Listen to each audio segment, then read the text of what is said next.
오늘 말씀은 예수님을 알지 못하는 사람도 한두 번쯤은 들어봤을 만큼 유명한 본문이죠. 예수님께서 갈릴리 가나에서 혼인 잔치에 초대를 받아 가셨는데 포도주가 떨어졌습니다. 그래서 물로 포도주를 만들어서 그들에게 다시 나누어 주었다라고 하는, 물이 변하여 포도주 됐다라고 하는 이 유명한 사건. 이 사건이 우리에게 주고자 하는 핵심 교훈은 이것입니다. 하나님 나라가 이와 같다라고 하는 것입니다. 하나님 나라의 특성이 어떠한지를 우리에게 보여주고자 함이고, 또 다른 하나는 이 땅에 오신 예수님의 사명이 무엇이냐라고 하는 것을 알게 하시기 위하여 이 사건이 기록이 되고 있습니다. 그런데 이러한 핵심 교훈을 듣기에 좀 희석이 될 만한 다른 변방의 교훈들이 그동안에 많이 들려져 왔습니다. 예를 들면 기적을 체험하기 원하면 믿음과 순종이 필요하다라고 하는 말씀입니다. 마리아의 믿음을 보면 우리가 본받을 만합니다. 예수님께서 여자여 그것이 나와 무슨 상관이 있습니까? 아직 내 때가 이르지 않았습니다 하고 마리아가 포도주가 떨어졌다라고 하는 것을 알릴 때 창피할 정도로 그렇게 거절을 하지 않습니까? 그럼에도 불구하고 마리아가 굴하지 아니하고 오히려 하인들에게 예수님께서 너희에게 무엇을 하라고 하시든지 그대로 하라. 5절 말씀이죠. 그렇게 말하는 것을 보면 마리아의 믿음이 대단했던 것을 알 수가 있습니다. 이러한 마리아의 믿음이 결국은 물이 변하여 포도주가 되는 기적을 맛보게 되었다라고 하는 것이고요. 또 다른 하나는 하인들의 순종인데요. 7절과 8절을 보게 되면 하인들의 태도가 나옵니다. 예수님께서 마음이 변해서 물로 포도주를 만드시는데 거기에 이렇게 정결 예식을 위하여 두어졌던 항아리 6개가 있었습니다. 거기에 물을 채우라 합니다. 그런데 이 하인들이 물을 채우는데 아귀까지 끝까지 철렁철렁 넘치도록 채웁니다. 그리고 이제는 떠서 연회장에게 갖다 주라 하니까 아무 소리 하지 아니하고 떠서 연회장에게 갖다 줍니다. 연회장이 마셔보니까 너무나 맛있는 포도주인 거예요.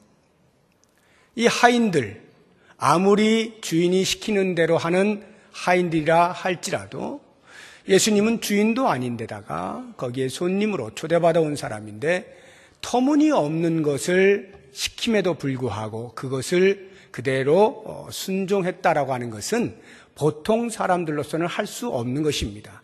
이러한 하인들의 절대적 순종이 결국에는 기적을 맛보게 되었다라고 하는 것들이 우리가 주로 많이 들어왔던 말씀입니다. 그런가 하면 조금은 색다르게 이 말씀을 보는 사람들도 없지는 않습니다. 예를 들면 물이 변하여 포도주가 된 것처럼 주님 저를 변화시켜 주옵소서, 이렇게 이 말씀을 해석하여 말씀하는 분들도 없지 않습니다. 실제로 제가 아마 유년 시절의 아이들을 가르칠 때 나왔던 노래 같은데요. 이것으로 그 노래가 있죠. 여러분도 아마 다 아실 거예요. 예수님이 말씀하시니 물이 변하여 포도주 됐네. 예수님이 말씀하시니 물이 변하여 포도주 됐네. 그 다음이 중요해요. 후렴. 예수님, 예수님, 나에게도 말씀하셔서 새롭게, 새롭게 변화시켜 주소서. 이 말씀을 그렇게 보는 거예요. 물이 포도주가 되는 것처럼 물 같은 내 인생, 무기력한 내 인생, 무의미한 내 인생, 포도주와 같이 만나는 인생으로 저를 바꾸어 주십시오. 변화시켜 주십시오. 충분히 할 수 있는 말입니다. 그렇지만 이상과 같은 것들은 다 이 본문에서 우리가 볼 수 있는 변방의 교훈에 불과합니다. 그런데 이런 변방의 교훈들이 너무 많이 들려오니까 오히려 실제로 이 사건이 우리에게 주고자 하는 사도 요한의 그 의도를 놓치고 그런 변방의 것들만 붙잡고 주여 믿음 주시옵소서, 순종하게 하시옵소서, 이렇게 기도하는 것으로 이 본문을 보고 끝을 내는 경우가 많다는 것입니다. 그래서 오늘 저는 그런 변방의 교훈들은 그동안에 많이 들으셨을 테니까 이 사건을 기록하고 있는 사도 요한의 의도, 정말 핵심이 무엇이냐? 이미 제가 말씀드린 두 가지, 첫째는 하나님 나라의 특성을 알리는 것이고 두 번째는 예수님이 이 땅에 오신 목적, 사명을 드러내시는 것, 이 두 가지에 대해서 우리가 집중해서 한번 묵상을 해보도록 하겠습니다. 먼저 하나님 나라의 특징이라는 것이 뭡니까? 하나님 나라는 이렇게 혼인잔치를 벌이는 것과도 같다라는 것입니다. 그래서 마태복음 22장 2절에 보면 예수님께서 천국은 마치 하고 비유로 말씀을 하실 때 어떤 임금이 자기 아들을 위하여 혼인잔치를 베푼 것과 같으니 이렇게 설명을 하십니다. 천국, 우리가 갈 그 천국은 혼인잔치가 벌어진 것과 같다. 즉 축제의 자리다라고 하는 것입니다. 축제의 자리에 꼭 필요한 것이 뭐겠습니까? 당연히 사람이죠. 사람이 있어야 돼요. 혼인잔치 같으면 신랑 신부가 주인공이겠죠. 그리고 그 주변에 가족들, 친지들, 그리고 친구들, 그리고 초대받은 하객들, 이런 사람들이 그 축제의 자리에 반드시 있어야 될 것입니다. 그러니까 마태복음 22장에 보면 초대받은 사람들이 오지 않으니까 예수님께서 그 비유를 통해서 말씀하시는 것이, 야 종들아, 가서 그냥 내 거리에 있는 누구든지 데리고 와서 이 집을 채우라. 왜? 축제의 자리에 사람이 없으면 안 되니까요. 그런데 사람이 왔어요. 다 모였어요. 그 다음 중요한 게 있습니다. 절대로 빠져서는 안 되는 축제에서 중요한 개념이 있어요. 그게 뭘까요? 기쁨입니다. 기쁨. 축제의 자리는 기쁨의 자리예요. 그러니까 잔치에 가가지고 싸우는 사람은 정말로 몰지각한 사람이에요. 축제의 자리에 가서는 기뻐해야 되는 거죠. 여기 오늘 말씀에는 그것이 포도주로 표현이 되고 있습니다. 유대 사회는요, 보통 결혼을 한 일주일씩 했어요. 신랑 집에서 일주일씩 했습니다. 그러면 그 초대된 사람들에게 있어서 흥을 돋구는 아주 중요한 요소가 바로 이 포도주였습니다. 그래서 포도주가 떨어지면 잔치 파장하는 거예요. 주인은 반드시 일주일 내내 먹고도 남을 만큼 충분한 포도주를 준비해 놓고 있어야 돼요. 그런데 오늘 이 말씀에 보면은 어찌된 영문인지 아무튼 포도주가 떨어진 거예요. 그러니까 당황스럽잖아요. 큰일 났잖아요. 그래서 아마도 예수의 어머니 마리아가 그 혼주하고 무슨 관계가 있든지 아니면 그런 혼인잔치를 준비하는 그런 사람이었는지 이 부분에 대해서 당황스러우니까 다른 사람 아닌 예수님께 달려가서 예수님 포도주가 떨어졌습니다. 이렇게 이야기가 된 거예요. 포도주가 없으면 문 닫아야 되니까요. 이러한 그 포도주, 이것이 기쁨을 상징하는 것인데 잔치에는 기쁨이 반드시 있어야 돼요. 그러면 천국이 어떠하냐? 하나님 나라가 어떠하냐? 하나님 나라의 백성들이 다 들어가서 영원토록 주와 함께 기뻐하며 사는 것, 이게 천국이라는 거예요. 이게 하나님 나라다라고 하는 것을 이 사건을 통하여 우리들에게 보여주고 있는 것입니다. 자, 그렇다고 하면 예수님의 사명은 무엇일까요? 예수님께서 왜 이 땅에 오셨을까요? 왜 공생애를 시작하셨을까요? 그것은 다름 아닌 하나님 나라의 백성을 불러 모으기 위함이죠.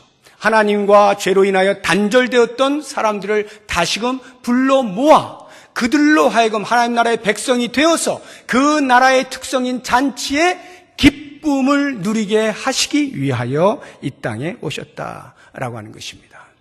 그렇습니다. 우리 모두는 죄로 인하여 타락해서 그 영적인 기쁨을 누리지 못하고 사는 존재들이었습니다.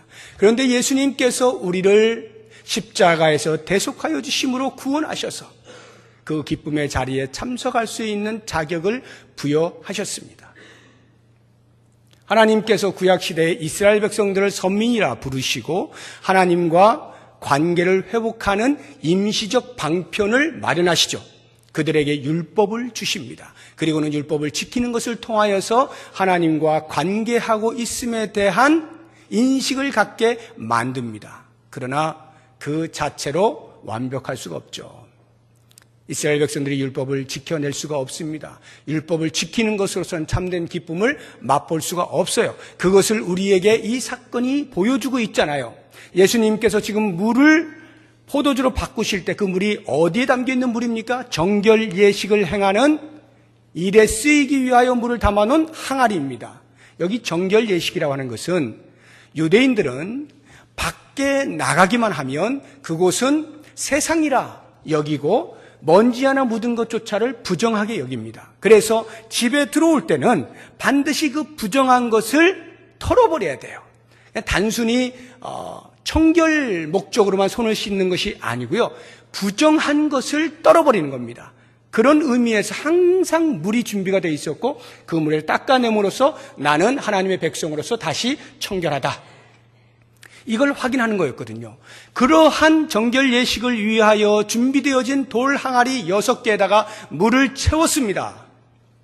그런데 그것으로 안 된다는 것을 그 물을 포도주로 바꾸어 내심으로써 물을 갖다 주는 것이 아니라 포도주를 갖다 줌으로써 다시금 기쁨이 회복된다는 것을 보여주는 거예요.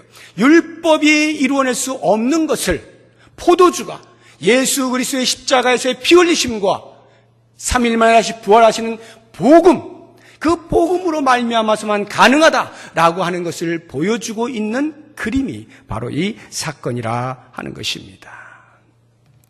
자, 그렇다고 한다면 예수님께서 이 표적을 공생이 시작할 때 제일 먼저 행하셨거든요. 11절 보시면 예수께서 이 첫 표적을 갈릴리 가나에서 행하여 이렇게 돼 있잖아요. 왜 첫 표적? 예수님께서 당신의 사역을 시작하는 그 첫무리에 이 표적을 행하셨을까? 많은 것들이 있는데 그것은 바로 당신의 사명, 당신이 앞으로 공생의 기간 동안에 행하실 그 모든 사역이 이것을 위하여 있다라고 하는 큰 그림, 청사진을 보여주기 위함입니다. 예수님이 왜 이 땅에 오셨는가? 하나님 나라의 백성들을 부르기 위해서 그 백성들이 잃어버린 기쁨을 다시 그들에게 돌려주기 위하여 기쁨을 회복하게 하기 위하여 나는 이 땅에 왔다. 나의 사명은 바로 그것이다 라고 하는 것을 보여주는 게 이 사건이라 하는 것입니다. 자, 그렇다고 하면요, 예수님께서 처음에는 거절을 하시잖아요. 어머니 마리아가 부탁을 하는데 포도주가 떨어졌다 하는데 여자여 그것이 나와 무슨 상관이 있습니까? 내 때가 아직 이르지 아니하였습니다. 이렇게 거절을 하지 않습니까? 왜 거절을 했다고 생각하세요? 만약에 우리가 흔히 듣는 대로 마리아의 믿음을 이 본문에서 강조하여서 우리에게 들려주기 위한 것이었다면 예수님이 굳이 거절하실 필요 없어요. 그냥 참으로 훌륭한 믿음이다 하고 실제로 기적을 보여주시면 됩니다. 그런데 왜 거절하셨을까요? 이유는 간단해요. 예수님의 사명과 마리아가 생각하는 게 달랐기 때문입니다. 마리아가 생각하는 것은 단지 예수님이 범상치 않은 인물인 것에 대한 기대감을 가지고 부탁한 것뿐이에요.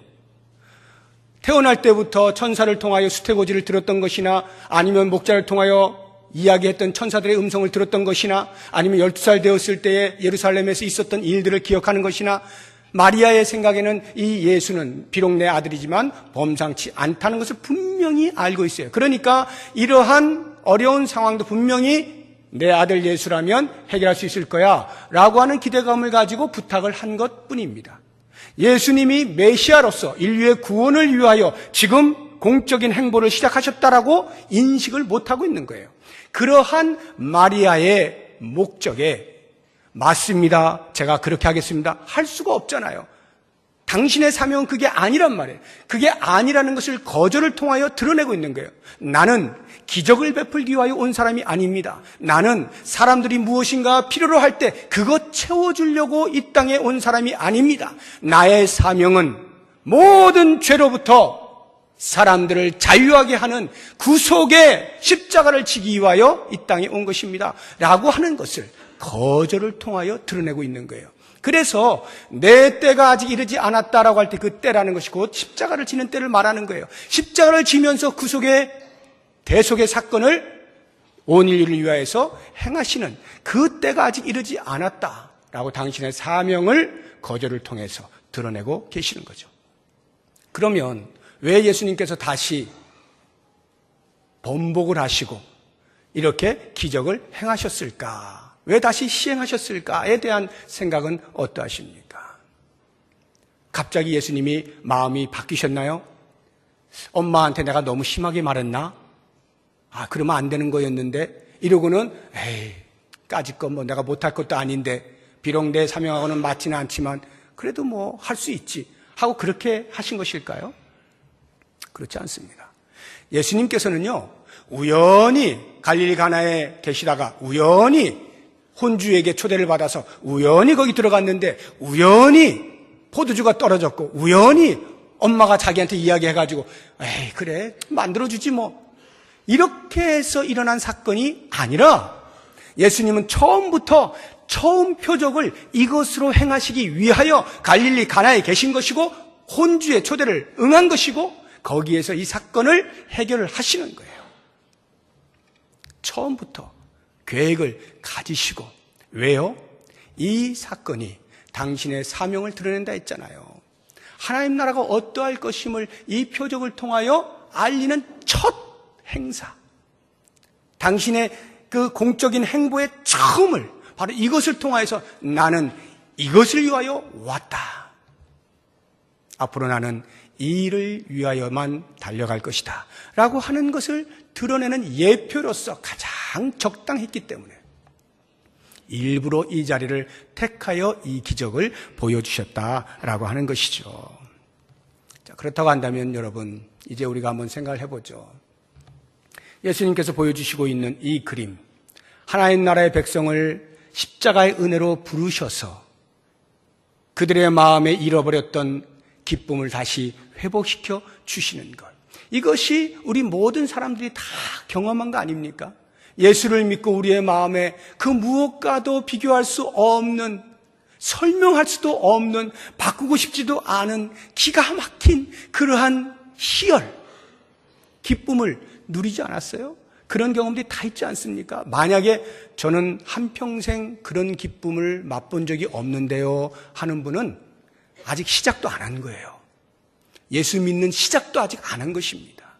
예수를 믿는다라고 하는 것은요, 그 모든 어두운 자리에서 광명의 세계로 나아가게 되는 말로 할 수 없는 큰 기쁨이 너무나 자연스럽게 찾아오게 되어 있는 거예요. 예수를 내가 구주로 고백하는 순간에 그 큰 기쁨이 밀려오는 것입니다. 감격이 있는 거예요. 그러니까 아마 여기 계신 분들 가운데 대부분은 예수를 믿을 때 그 처음 모습들을 가만히 생각해 보면 손수건 한두 개 갖고 안 됐을 거예요. 휴지 조각 계속 눈물 콧물 닦아내지 않습니까? 비단 그것이 딱 한 번의 사건으로 끝난 것도 아니죠. 틈틈이 하나님께서 베푸신 은혜를 따라서 눈물 콧물 쏟고 이렇게 기쁨의 삶을 사는 것 아닙니까? 이것이 성도의 모습이에요. 그런데 우리의 고민은 그 다음에 있는 것입니다. 분명히 그러한 경험들을 한두 번 한 게 아니에요. 지금도 여전히 하고 있어요. 그럼에도 불구하고 가끔은 그 기쁨이 사라질 때가 있다는 것이에요. 기쁨을 다 놓치고 우울한 삶을 살 때가 있는 거예요. 무기력한 삶을 살 때가 있는 자기의 모습을 볼 때 예수님께서 나를 구원하여 주셨다면, 하나님 나라의 백성으로 살게 하셨다면 하나님 나라의 특징인 그 축제의 자리에 늘 기쁨이 충만해야 할 텐데 왜 나에게는 가끔씩 기쁨이 사라지는가? 이 부분이 고민이 되는 거죠. 왜 그렇습니까? 하나님의 나라가 아직 이 땅에 완벽하게 도래한 것이 아니기 때문이에요. 하나님 나라는 예수 그리스도와 함께 이 땅에 왔어요. 그러나 그것은 완벽한 모습이 아닙니다. 완벽한 하나님의 나라는 주의 다시 오시는 그날, 재림의 때에 비로소 완벽하게 돼요. 그때는 기뻐하지 않을 수가 없는 상태에 이르게 됩니다. 그런데 지금 이 땅을 사는 동안에는 가끔씩 그런 일이 없지 않아요. 왜냐하면 이 땅에서 우리에게 주어지는 삶의 무게가 어깨 위에 짓눌려질 때 그것이 너무 무겁게 느껴지면 내 마음에 있는 기쁨을 생각할 겨를이 없어요. 그러면 막 처지는 거예요. 기쁨이 없는 것 같은 거죠. 또는 세상과 짝을 해요. 죄를 짓는단 말입니다. 죄를 지으면 당연히 하나님과 우리 사이에 허물어졌던 담이 다시 세워지는 거예요. 관계가 단절되면 당연히 기쁨도 사라지게 되는 것이죠. 또는 그 영혼의 기쁨을 누리는 것보다 이 세상이 나에게 주는 일시적인 잠깐의 쾌락, 기쁨에 더 탐닉하게 될 때 역시 마찬가지로 우리는 영혼의 부유함을 누리지 못하게 될 수도 있습니다. 때로는요, 이런 경우도 있어요. 신앙생활을 너무 잘합니다. 너무 잘하고 있어요. 열심히 하고 있어요. 섬기고 있어요. 교회에 이곳저곳 살펴서 할 것을 다 하고 있어요. 그런데 마음의 기쁨이 없는 경우도 없지 않습니다. 이건 웬일일까요? 주님 앞에 분명히 내가 있는 것 같고 신앙생활 열심히 하는 것 같은데 왜 기쁨이 없을까요? 그것은 종교적 행위가 주는 속임에 넘어간 것입니다. 율법을 잘 지켜 행하면 그것으로 인하여 나에게 기쁨이 찾아올 것이라고 하는 속임수에 넘어간 거예요. 오늘 말씀을 하고 있지 않습니까? 율법으로는 우리가 자유함을, 기쁨을 누릴 수가 없어요. 예수님의 은혜 안에 있을 때만이 그것이 가능한 거죠. 이러한 신앙함을 율법에 기초하고 있는 동안에도 우리는 기쁨을 누리지 못합니다. 여러 가지 이유들로 인하여서 우리는 가끔씩 우리 안에 있는 기쁨이 사라지는 것을 경험하게 되는 것입니다. 자, 이러할 때 과연 우리는 어떻게 다시 그 기쁨의 자리로 나올 수 있느냐 할 때 오늘 본문의 말씀이 우리에게 답을 주고 있는 거죠. 오직 한 길, 예수 그리스도께로 나오는 거예요. 예수 그리스도께로 나오는 거예요. 예수님께서만이 물로 포도주를 바꾸어, 물을 포도주로 바꾸어서 우리에게 주실 수 있는 유일하신 분입니다. 연회장에게 떠서 갖다 주니까 연회장이 맛을 보더니 야, 이 맛은 내가 지금까지 먹어본 적이 없는데 보통은 좋은 걸 내고 나중에 술 취하면 나쁜 걸 내도 사람들이 모르니까 그렇게 하게 마련인데 어떻게 좋은 것을 더 이렇게 놔두었다가 나중에 이렇게 내올 수가 있느냐? 그 말이 무슨 말입니까? 예수님이 만드신 포도주, 최상의 포도주라는 거 아니에요? 예수님이 우리에게 주시는 기쁨, 이 땅의 그 어떤 것으로도 비교할 수 없는 최상의 기쁨이라는 것 아닙니까? 우리가 잃어버린 기쁨을 회복하기 위해서는 오직 예수님께로 나아가는 거예요. 예수님의 십자가의 은혜 아래로 나아가는 거기에만 우리의 회복은 유일한 길이 된다라고 하는 것입니다. 이스라엘 백성들이 삶에 고달파서 때때로 원망하고 불평하지 않습니까? 물 없으면 물 없다고 불평하고 원망하고 먹을 것이 없으면 먹을 것이 없다라고 원망하고요. 그때마다 하나님께서 모세를 통해서 주의 종들을 통해서 들려주시는 말씀이 뭡니까? 그때마다 언제나 동일하게 딱 네 글자만 말씀하셔요. 기억하라. 기억하라. 뭐를 기억하라는 걸까요? 애굽에서 나온 것을 기억하라는 거예요. 애굽에서 너희를 인도해 내신 이가 누구인지를 기억하라는 거예요. 애굽에서 인도해 내신 여호와 하나님을 기억하라는 거예요. 왜 그 교훈을 주실까요? 불평하고 있는 현실을 바꾸어 주시면 될 텐데 왜 기억하라 계속 과거로 돌아가게 만들까요? 과거를 생각하면서 지금 힘들고 어렵더라도 그때 그래도 좋은 때가 있었으니까 하고 에이 참 그렇게 위로받으라고요? 그때는 참 좋았는데 정말 아쉽다. 그냥 마음에 달램을 가지라고요? 그런 목적으로 기억하라는 건 아니죠. 그냥 추억을 해내라고 기억하라는 말이 아닙니다. 왜 기억하라고 할까요? 그 기억이 지금 이 현실을 이길 수 있기 때문입니다. 그 기억이 현실을 극복해낼 수 있기 때문이에요.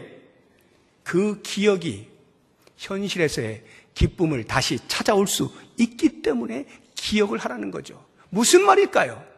애굽에서 인도해내신 여호와 하나님께서 광야의 삶을 책임지지 않으시겠느냐? 그 엄청난 애굽의 힘 앞에서 하나님의 권능의 손으로 이끌어내신 하나님께서 광야의 삶, 너희가 발이 부르튼 적이 있냐? 의복이 해하여진 적이 있느냐? 돌아보라는 거 아니에요. 사도 바울도 그렇게 이야기하지 않습니까? 자기 아들을 아끼지 아니하시고 우리 모든 사람을 위하여 내주시니가 어찌 그 아들과 함께 우리에게 모든 것을 주시지 아니하겠느냐? 무슨 말이에요? 왜 우리가 구속의 은혜를 기억을 해야 되는 것입니까? 왜 우리가 십자가의 은혜 앞으로 다시 나아가야 되는 것입니까? 그냥 과거에 함몰되라고, 과거에 머물러 있으라고? 아니요. 그 은혜가 지금도 우리에게 흘러오고 있다는 것을 인식하라고요.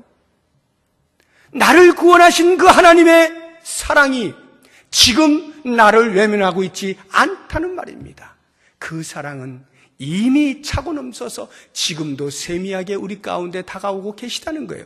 다만 우리가 느끼지 못할 뿐이고 우리가 인지하지 못할 뿐이죠.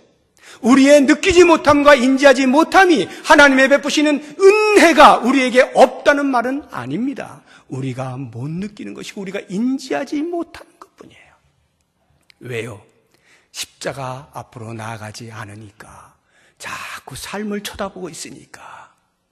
십자가의 은혜 앞으로 그때마다 나아갈 때 거기에서 지금도 여전히 나를 만지시는 하나님을 보게 되는 것인데, 그 십자가의 사건은 저 옛날 몇십 년 전에 내게 있었던 일이고 지금은 현실에 충실히 살아가느라 하나님의 은혜를 알지 못하면 기쁨도 사라집니다. 하나님의 은혜의 크기만큼이나 내 안에 기쁨이 형성됩니다. 하나님의 은혜가 내 안에 머물면 기쁨이 머뭅니다. 그런데 하나님의 은혜를 외면하죠. 하나님의 은혜를 소홀히 하죠. 하나님의 은혜를 떠나죠. 내 마음의 기쁨도 점점 나도 모르는 사이에 빠져나가게 되는 것을 보게 됩니다.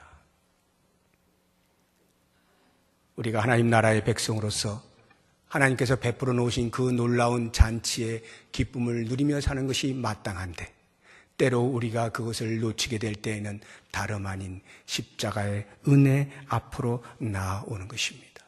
그랬을 때 그 은혜가 지금도 여전히 나에게 유효하고 지금도 여전히 나에게 이 모양 저 모양으로 은혜의 모습으로 다가오고 있음을 깨닫게 되면서 다시 한번 은혜가 충만할 때 기쁨도 충만하게 되어지는 것이죠.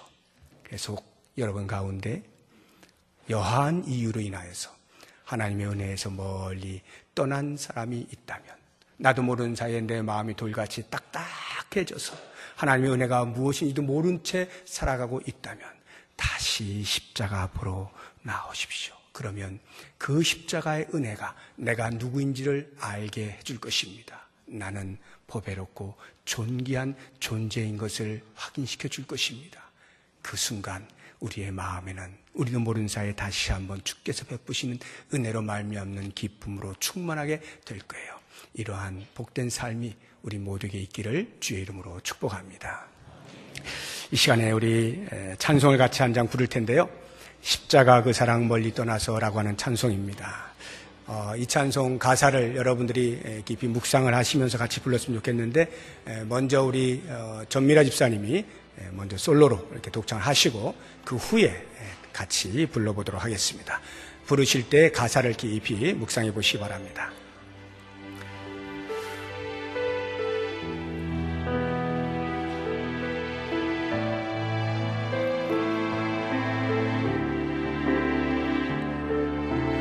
십자가 그 사랑 멀리 떠나서, 십자가 그 사랑 멀리 떠나서, 무너진 나의 삶 속에 무너진 나의 삶 속에 잊혀진 주 은혜, 잊혀진 주 은혜, 돌 같은 내 마음 내 마음 주여 어루만져 주옵소서. 어루만지사 다시 일으켜 세우신 주님, 다시 일으켜 세우신 그 주님을 내가 사랑합니다. 사랑합니다. 주 나를 보호하시고 주 나를 보호하시고 날 붙드시리. 날 붙드시리. 나는 보배롭고 존귀한 주님의 자녀입니다. 주님의 자녀라. 주 너를 보호하시고 주 너를 보호하시고 널 붙드시리. 널 붙드시리. 너는 보배롭고 존귀한 주의 자녀라. 배롭고 존귀한 이 고백을 우리의 목소리로 다시 한번 불러보겠습니다. 십자가 그 사랑 멀리 떠나서 무너진 나의 삶 속에 잊혀진 주네 돌 같은 내 마음 어루만지사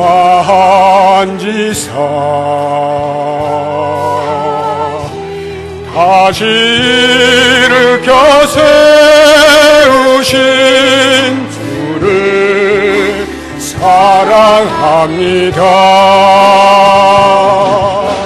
주 나를 보호하시고 날 붙드시리. 나는 보배롭고 존귀한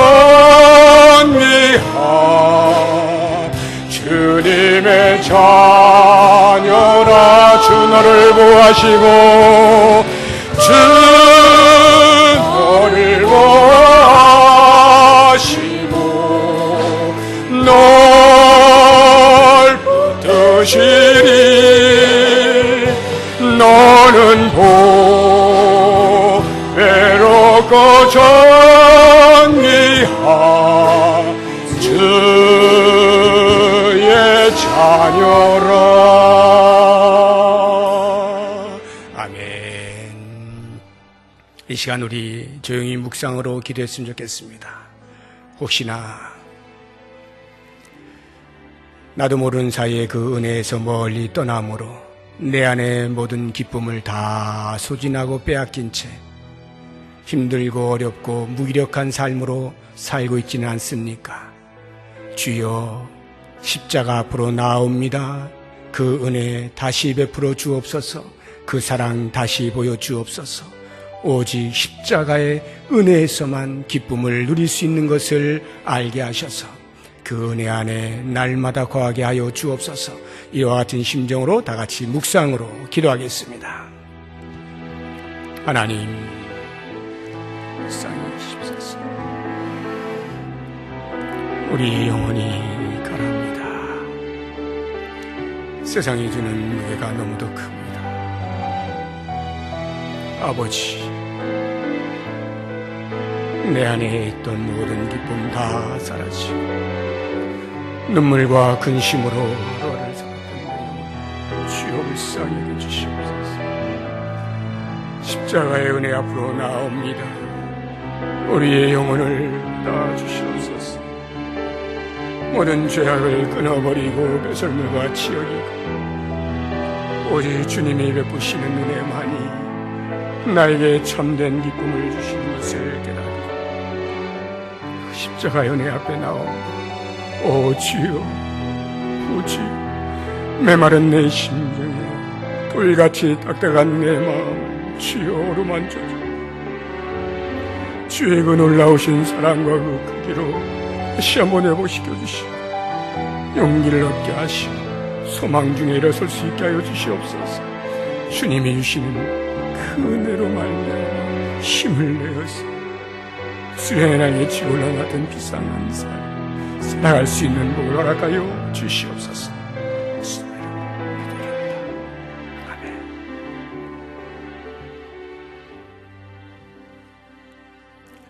하나님 아버지, 우리를 구원하여 주셔서 감사합니다.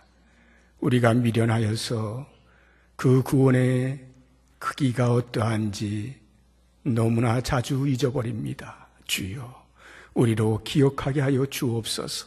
그 십자가의 은혜 앞으로 나오게 하여 주옵소서. 우리 안에 사라진 모든 기쁨들 주께서 베푸시는 은혜 안에서 다시 회복할 수 있음을 기억하게 하여 주옵소서. 이제는 주님이 주시는 그 기쁨 때문에 다시 한번 독수리에 날개치고 올라감과 같은 비상한 신앙의 삶을 살아내게 하여 주시옵소서. 예수 그리스도의 이름으로 기도드립니다. 아멘.